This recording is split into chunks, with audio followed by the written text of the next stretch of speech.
এই চাচার টাকা ছিনতাই করার চেষ্টা করছিল। আপনি চেক করেন, সমস্যা কি? এখানে তো চেক করতে কোনো দোষ নাই, চেক করেন। কয়েকজন ব্যক্তি চাচার সঙ্গে গোবিন্দগঞ্জে ওঠে, তার সাথে এই ব্যক্তিটি ছিল, আরও কয়েকজন ছিল ওনার সাথে। যখন চাচার বেলেট মারে তখন এই ব্যক্তি সহ 4 জন চাচার সঙ্গেই ছিল দাঁড়িয়ে, সেই কারণে এদেরকে আগে চেক করা হয়েছে। পরে চেক করার পরে কিছু পাওয়া যায়নি।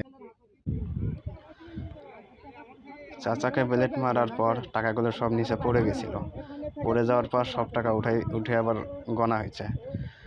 গণার পরে আপনার 1 লাখের ভিতরে 23,000 টাকা কম পাওয়া গিয়েছিল। সেই কারণে আবার সবাইকে চেক করা হয়েছিল। বাস থেকে নামার সময় চেক করা হয়েছিল, কিন্তু কারো কাছ থেকে আর বাকি টাকাটা পাওয়া যায়নি। পরে চাচা 30,000 টাকা কম নিয়ে বাড়িতে চলে যায়। কিচ্ছু করার ছিল না, সবাই চেক করছে, কারো কাছে কোনো টাকা পায়নি। অথচ ওই বাসের মধ্যেই বেলেট মারা হয়েছিল। যখন বেলেট মারে তখনই চাচা টের পায়। টের পাওয়ার পরেও সবাইকে চেক করছে, দরজা লক করে দিয়েছিল গাড়ির, তারপরেও কারো কাছে কোনো টাকা পাওয়া যায়নি। এই কারণে চাচা 23,000 টাকা কম নিয়ে বাড়িতে চলে যায়। কী আর করার ছিল চাচার। ওটা আমারও ব্যস্ত।